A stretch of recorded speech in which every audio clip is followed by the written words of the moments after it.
Today's update saw a nerf to the recoil barrels when it comes to the Cold War assault rifles, and in this video we're going to go over what are the 5 best long range rifles to be using inside Warzone after this update. If you enjoy weapon stat breakdowns and weapon comparisons, don't forget to subscribe to the channel as we try to reach our goal of 10,000 subscribers, and also click that link in the description down below and subscribe to our second channel. We do post extra gameplay content over there as well. Now there's 2 key stats that make a long range rifle great inside Warzone. The first is TTK and the second is recoil. Now we did all the recoil testing for some of the more popular assault rifles inside Warzone at the moment, but I do want to quickly mention that was the main weapon category we did testing for, was the assault rifles. Now when it comes to tac rifles, no one really uses those at the moment because they are quite difficult to use. And then when it comes to LMGs, the Stoner as well as the MG82 stand out way above the rest when it comes to time to kill as well as recoil control. But first I want to show you what we actually compared here. So we used all the best recoil controlling attachments for every single one of these weapons, and what we wanted to compare was basically every single rifle that is viable at long range inside Warzone at the moment. So we've got the C58 versus the CR56. We've got the krig versus the grau, and the reason why we chose the grau, not the kilo, is that it doesn't have a third damage drop-off point. Then we've got the Fara versus the ram, and then the XM4 versus the M4A1, which you won't be able to see behind the camera just now, but I will move this over so you can see it. But first, let's compare the CR56 and the C58. As you can see, after the nerf, the C58 does have much more vertical recoil. Now this is also due to the fact that it does have a larger magazine as well, so it's going to fire more bullets.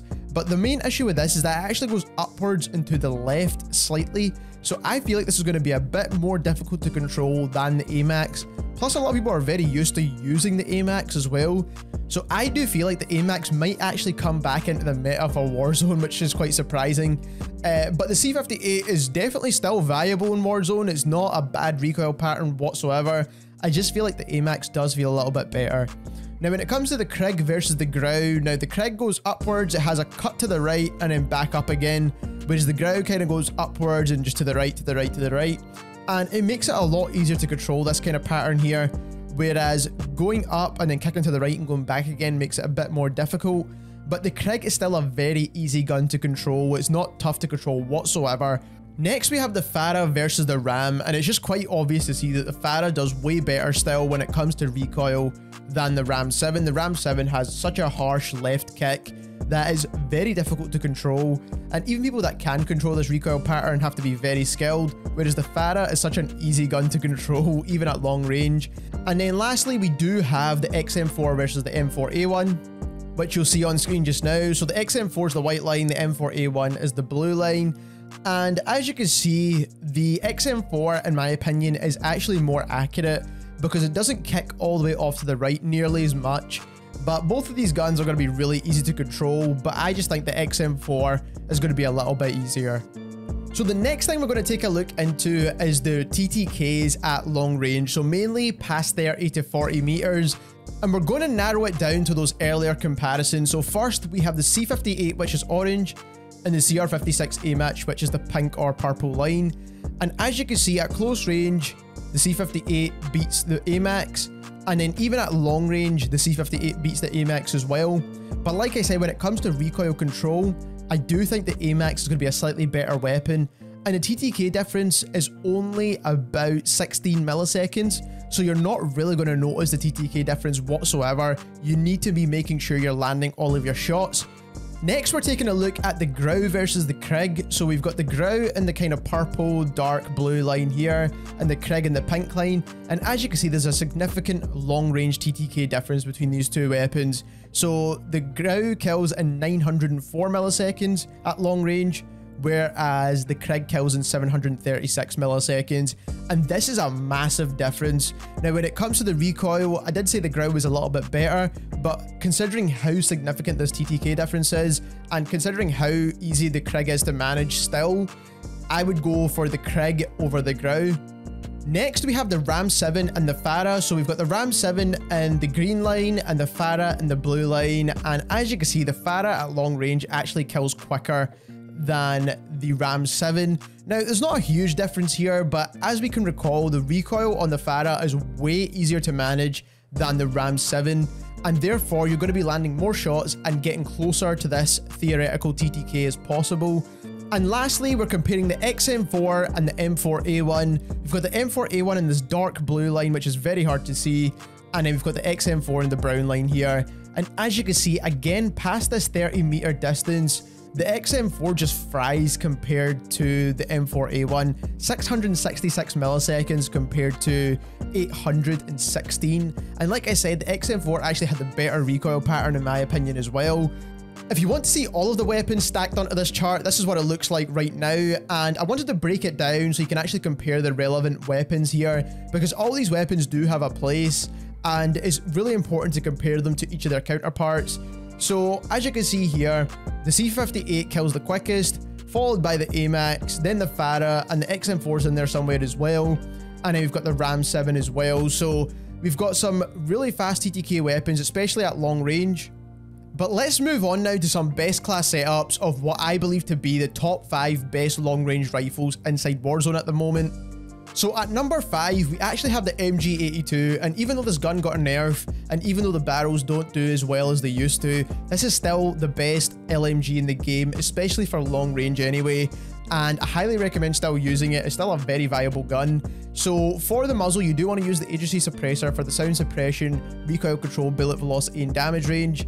And as I mentioned in my patch notes video, the task force barrel or the final barrel will still be the best when it comes to controlling recoil for all of your long range rifles inside Warzone, so make sure you're still using the final barrel if you have it available. Now you definitely have to use that field agent foregrip. You've got no other option. You have to counteract this new nerf that they've put in place, and if you're using these guns without an underbarrel attachment, you definitely have to start using the field agent foregrip now. And then you do want to put on that axial 3x optic, because that actually still helps a recoil with the side-to-side horizontal recoil. And then lastly, for the MG82, you can choose a couple of different options here, but most recently I've been using the Tiger Team Spotlight for the faster movement to make this gun feel more like an assault rifle. So at number 4, we have the Krig, and when it comes to the low recoil weapons that we're talking about, I would choose the Krig over the Grau because you still get that fast TTK potential at long range. And again, for the best class setup, you want to use the agency suppressor for the sound suppression, recoil control, bullet velocity, and damage range. Then for the barrel, again, the mil-spec barrel will be the best for long range. You do still want to use that field agent foregrip like I mentioned earlier on. The Krig is probably one of the weapons where you could get away without using this underbarrel attachment because it already has very little recoil to begin with. Then I would go with the STANAG 60 round mags because it's the largest mags available for this gun. And then lastly, the axial 3x optic. At number 3, we have the XM4. Now this was better in every way to the M4A1 when it comes to recoil and TTK at long range, but it's very similar in TTK to the Fara actually.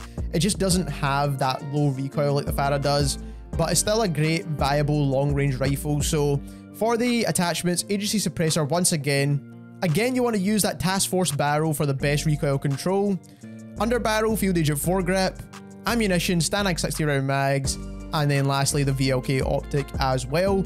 At number 2, we have a gun that's made it back into the meta list, which is the AMAX, and unfortunately this gun just keeps coming back, doesn't matter what happens.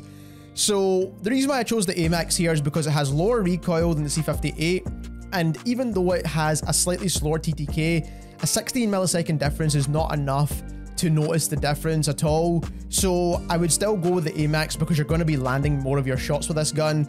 So for the muzzle, you want to use the mono suppressor, you do want to use the Zodiac barrel, you do want to use the Commando foregrip, the 45 round mags, and the VLK optic. This is the meta build for the AMAX that we're all used to.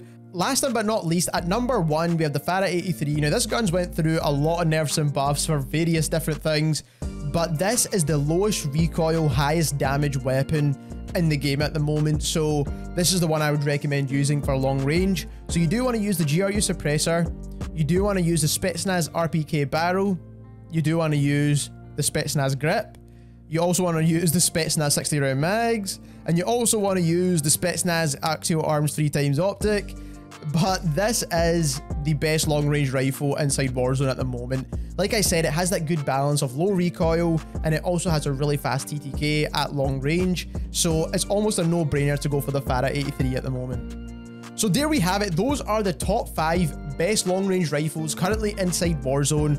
If you enjoyed this video and you learned something new, don't forget to subscribe to the channel as we try to reach our goal of 10,000 subscribers. And also click that link in the description down below and subscribe to our second channel. We do post extra gameplay content of any class setups we show on this channel. And thank you very much for watching.